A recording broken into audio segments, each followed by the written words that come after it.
Assalamualaikum warahmatullahi wabarakatuh.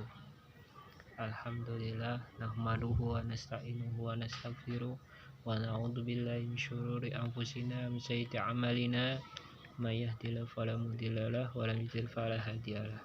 Asyhadu an la ilaha illallah wa asyhadu anna Muhammadan abduhu wa rasuluh. Allahumma shalli ala sayyidina Muhammad wa ala alihi wa sahbihi ajmain. Amma ba'du. Segala puji bagi Allah yang telah memberikan kita semua kesehatan dan umur panjang agar kita bisa berkumpul dan masih diberikan rezeki oleh Allah. Dan sholawat serta salam semoga tercurahkan selalu kepada baginda Nabi besar Muhammad SAW, yang mana beliau telah memberikan kepada kita semua jalan yang lurus, yaitu agama Islam. Kepada sahabatnya, kepada keluarganya, kepada tabi'in, kepada kita semua yang insya Allah diakui menjadi umatnya di yaumil akhir. Amin ya robbal alamin.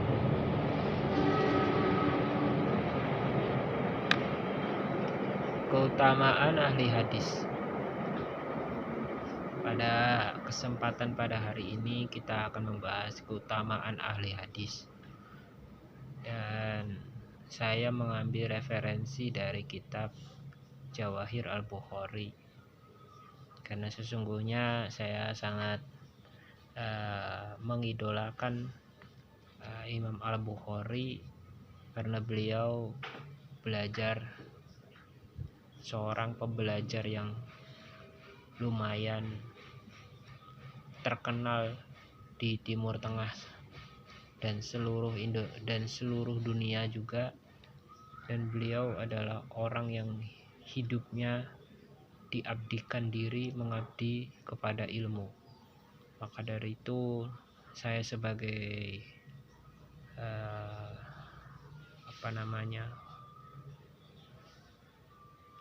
murid-muridnya ingin memberikan segala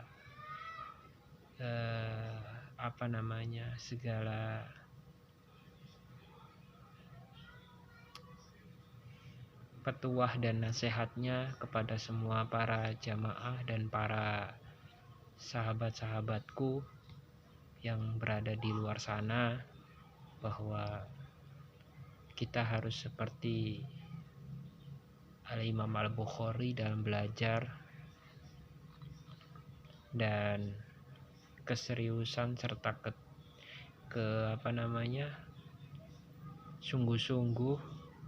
bersungguh-sungguh serta kerja keras itu ditunjukkan oleh Al-Imam Al-Bukhari dalam meriwayatkan hadis. Oke. Untuk selanjutnya kita akan membahas tentang keutamaan hadis. Sebelumnya kita membacakan suratul Fatihah dulu kepada Al-Imam Al-Bukhari dan kepada Al-Imam Asy-Syaikh Al-Qastalani, Ahmad bin Muhammad bin Abi Bakr bin Abdul Malik bin Ahmad bin Muhammad bin Husain bin Ali Al-Qastalani Al-Qahiri Asy-Syafi'i, karena beliau juga kita mendapatkan ilmu ini karena beliau adalah pensarah dari Jawahir Al-Bukhari.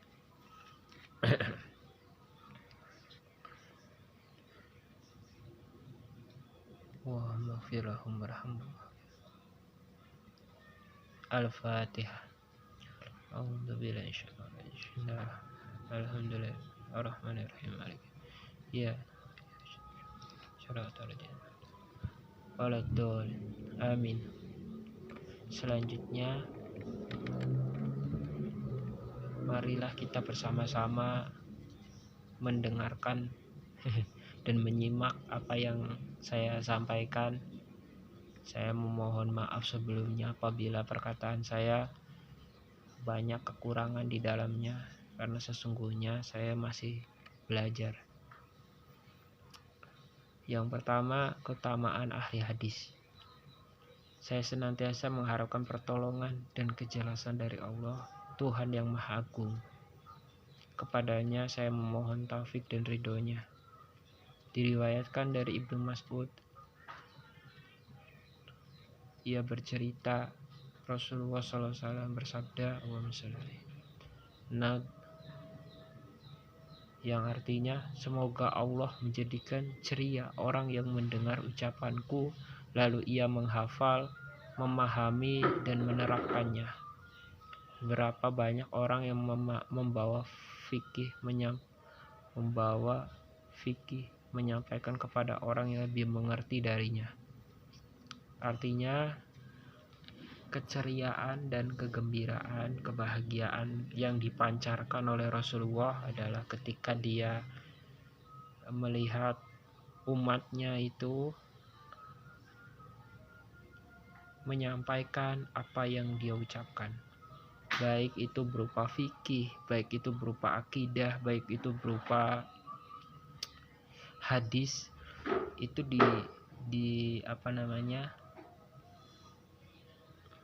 diberitakan kepada orang-orang, disampaikan. Ya, tentu saja apa yang disampaikan itu bisa dipertanggungjawabkan. Artinya dari Rasulullah SAW sampai kepada kita semua saat ini, ilmu pengetahuan itu senantiasa dipakai orang-orang.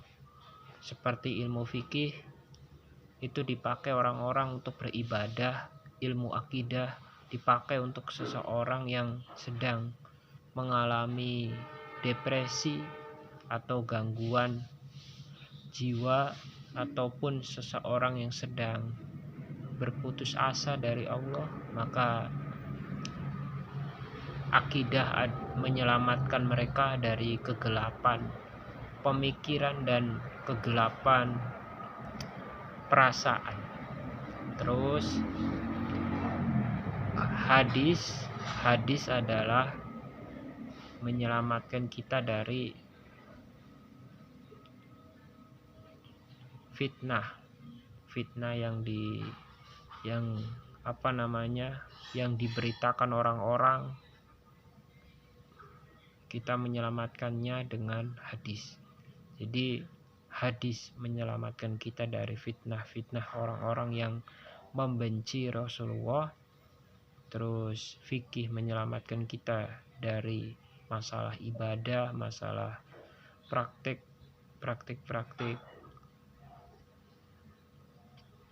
ibadah secara syariat. Kedua, ilmu akidah menyelamatkan kita dari rohani yang rusak. Maka dari itu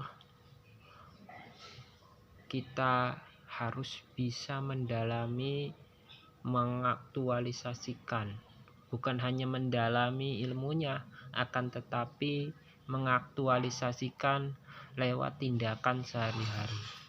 Bagaimana kita fikih diterapkan? Ya, dengan tingkah laku perbuatan. Bagaimana akidah diterapkan? Ya, dengan dirasakan. Bagaimana kitab hadis diaktualisasikan? Dengan cara dibagikan lewat media sosial atau lewat manapun kita berbicara gitu, kita berorasi, berpidato gitu. Nah, dari Ibnu Abbas, ia bercerita Rasulullah juga pernah bersabda, ya Allah, berikanlah rahmat kepada para khalifahku.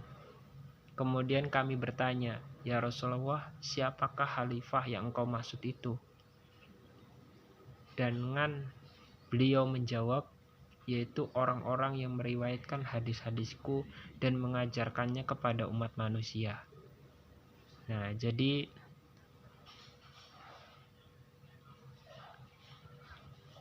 tidak bisa diragukan lagi bahwa orang yang menyampaikan hadis, orang yang menyampaikan perkataan Rasulullah, yang benar-benar perkataan Rasulullah, bukan karangan-karangan orang-orang atau bukan karangan diri sendiri, tapi itu bentuk perkataan Rasulullah yang benar-benar asli. Maka dari itu Allah memberikan rahmat. Tapi kalau palsu, yang memberikan bencana atau bala gitu kan. Jadi hanya orang yang benar saja yang menyampaikan hadis yang diberikan rahmat gitu. Kalau orang yang tidak benar menyampaikan hadis ya itulah tidak mendapatkan rahmat gitu. Jadi seperti itu. Terus Rasulullah juga pernah menyuruh menyebarkan apa yang ada pada beliau melalui sabdanya, balighu ani walau ayat, rawahu Bukhari. Hadis riwayat Bukhari. Sampaikan dariku meskipun hanya satu ayat. Artinya satu ayat ini bukan Al-Quran saja, tapi hadis juga, ataupun kitab, ataupun fikih, ataupun akidah. Jadi makna dari satu ayat ini sangat luas. Jadi bisa hadis, karena hadis kan bisa satu ayat gitu kan, bisa satu ayat gitu. Ukurannya Al-Quran sudah pasti satu ayat. Terus fikih juga kadang keterangan fikih itu kadang satu ayat. Terus akidah juga sama, kadang-kadang keterangan tulisannya itu sampai satu ayat gitu. Jadi di sini sampaikan dariku walaupun hanya satu ayat itu bisa berbagai macam hal yang disampaikan, ilmu pengetahuan. Tapi untuk spesifik Al-Mazhari mengemukakan artinya sampaikan hadis-hadis dariku meskipun hanya sedikit. Itu menurut Al-Mazhari. Nah, sedangkan menurut Al-Baidawi mengatakan Rasulullah menggunakan kalimat meski hanya satu ayat dan bukan satu hadis, karena secara tersirat perintah menyampaikan hadis tertentu lebih diutamakan, sebab penyebaran ayat Al-Quran itu sudah ditanggung oleh Allah, bahkan pemeliharaan dan penjagaan. Nah, jadi menurut Al-Baidawi itu kenapa dispesifikasi atau dispesialkan itu hadis, karena hadis itu tidak dijaga oleh Allah. Makanya ada hadis palsu, hadis yang doif, hadis yang maudhu, itu karena tidak dijaga oleh Rasul, tidak dijaga oleh Allah. Tapi kalau Al-Quran dijaga hingga suatu hari nanti ketika hari kiamat tiba, baru tuh Al-Quran itu dicabut kekuatannya dan tidak dijaga lagi Al-Quran itu. Makanya kan ada kisah-kisah bahwa Al-Quran itu bentuknya sampulnya Al-Quran gitu, sampulnya aja, tapi isinya nggak ada gitu. Isi dalam kertasnya tuh nggak ada tulisannya, tulisan Arabnya nggak ada, karena memang udah tidak bisa dijaga lagi gitu. Udah dicabut itu kekuatan Al-Qur'annya ketika hari kiamat. Nah, oke. Terus dari Usama bin Zaid, dari Rasulullah SAW, beliau bersabda, ilmu hadis ini dibawa oleh orang-orang yang adil dari generasi ke generasi. Mereka memberantas penyimpangan orang-orang yang berlebihan. Nah, maksud dari orang yang berlebihan itu ya tadi, tidak sesuai dengan syariat agama Islam, mencampur adukan atau menambah syariat yang sudah ada dengan cara yang batil. Artinya, bolehkah kita menambahkan syariat yang sudah ada? Boleh. Maka ada yang namanya ijtima. Ijtima itu ada yang baik, ada yang buruk. Nah, ini berlebih-lebihan dalam hal yang buruk. Jadi menambah sesuatu yang buruk, bukan menambah sesuatu yang baik. Gitu. Meluruskan jalannya pelaku kebatilan dan dari penafsiran orang-orang yang bodoh. Jadi pelaku kebatilan, jadi diperjelas kembali bahwa yang berlebih-lebihan itu adalah pelaku kebatilan dan orang yang tafsir-tafsir, orang yang menafsirkan sesuatu tapi dia tidak pandai gitu dalam penguasaan hadis. Misalkan ada orang yang tidak belajar hadis, tidak pernah sekolah, tidak pernah belajar hadis satupun, lalu dia tidak pernah belajar hadis yang maudhu, yang terus yang sejenis itulah, pokoknya tidak pernah membaca hadis gitu kan, terus belajar, terus tiba-tiba menafsirkan hadis, maka disebut orang bodoh, jahilina, orang yang bodoh. Dalam bukunya Imam An-Nawawi mengatakan yang demikian itu merupakan pemberitahuan dari Rasulullah tentang dipeliharanya ilmu hadis ini dari berbagai penyimpangan, sehingga ilmu ini tidak akan pernah sirna. Demikian itulah. Nah, walaupun ini menurut Imam An-Nawawi, tetapi bagi saya bahwa saya tidak membantah pemikiran ini, silahkan, tetapi ini menurut saya saja bahwa memang Al-Quran lah yang dijaga selama ini dan tidak berubah kata-katanya, sedangkan hadis itu banyak yang berubah. Entah itu orang yang menghafal hadisnya lupa.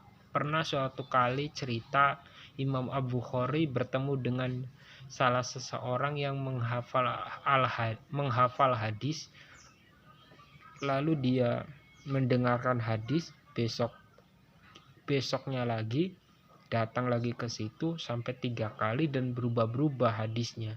Maka dari itu ya tinggal ditafsirkan saja. Hadis itu memang tidak dijaga oleh Allah. Nah, terus menurut Imam Asy-Syafi'i dalam ungkapannya, tidak ada arti ilmu yang tidak disertai dengan ketakwaan, dan tidak ada pula akal pikiran tanpa disertai dengan etika. Artinya apa? Bahwa ketakwaan itu perlu. Untuk apa? Untuk mengetahui kedalaman ilmu. Jadi cara kita mengetahui ilmu itu ya dengan kita bertakwa. Bagaimana sih caranya? Saya masih bingung. Jadi begini teman-teman, sahabat semuanya, akal itu kan kalau tidak punya etika itu akan seperti seperti ya sekarang ini kayak ateis gitu kan. Itu akal yang tidak memakai etika gitu. Saya tidak menjustifikasi orang ateis itu kayak gitu, bukan. Cuman ya akal tanpa etika akan menghasilkan seseorang yang seperti itu gitu. Artinya dia tahu etika manusia itu terbatas ya, tapi dia berusaha untuk melampaui kodrat sebagai manusia, takdir sebagai manusia yang terbatas. Dia pengen manusia itu tidak terbatas. Itulah ya, makalah jadilah itu. Makanya akal pikiran itu harus disertai dengan etika dalam berpikir, bahwa ya di pertama kita belajar tentang pertama kita belajar tentang ilmu logika itu kan pengantar logika dasar, pastikan dikatakan bahwa ada akal, ada kita disuruh untuk melihat tradisi dan melihat itu. Jadi melihat sejarah manusia gitu. Pasti kan disuruh seperti itu. Melihat tradisi, kebudayaan, terus melihat perilaku manusia. Jadi untuk apa itu kata untuk pengantar supaya kita tetap ke dalam jalur jalur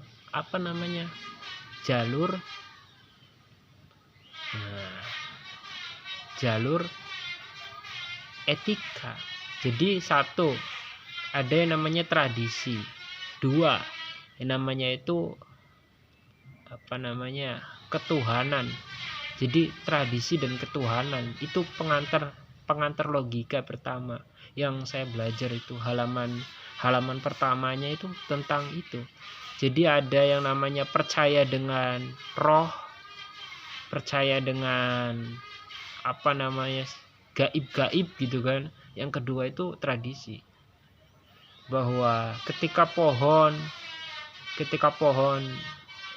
diikat dengan kain putih dan hitam, maka dilarang untuk menebang pohon tersebut. Ya itu tradisi, pemikiran ya gitu. Oke. Terus di dunia ini tidak ada pelaku bid'ah melainkan membenci ahli hadis. Itu menurut Ibnu Al-Qotton. Artinya pelaku bid'ah itu memang ya mengincar hadis, karena dari hadis itu bisa merubah segala bentuk syariat. Misalkan dasar fikih itu sebenarnya adalah hadis. Dasar dari ilmu-ilmu yang kita pelajari di sekolah, yang belajar agama, pokoknya agama Islam, itu semua berasal dari hadis. Jadi hadis itu adalah ibu dari pengetahuan. Oke. Kok bisa kayak gitu sih? Bapak pengetahuannya apa? Bapak pengetahuannya tahu Al-Quran. Ibu pengetahuannya adalah hadis. Biasa kalau ibu-ibu tuh sukanya yang teknis gitu, yang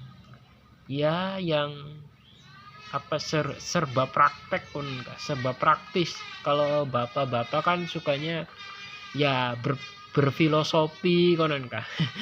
Berideologi, beritu kan kah.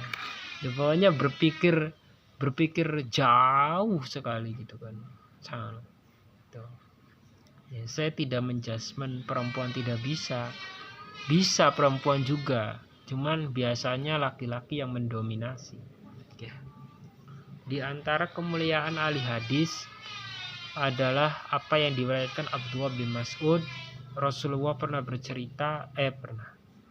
bersabda, sesungguhnya sebaik-baik manusia terhadap diriku pada hari kiamat adalah orang yang paling banyak bersolawat kepadaku. Itu juga yang selalu ada dalam hadis, bahwa qala Rasulullah sallallahu alaihi wasallam Allahumma sholli alaihi gitu. Nah, itu sholawat ya yang sering dibaca oleh.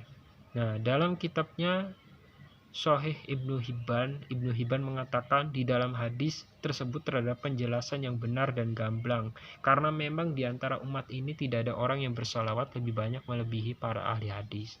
Ya karena dia baca hadis satu solawat, baca hadis satu solawat. Ya bagaimana orang lain mau mengejar ketertinggalan mereka gitu. Mereka itu belajar sambil bersolawat gitu ya.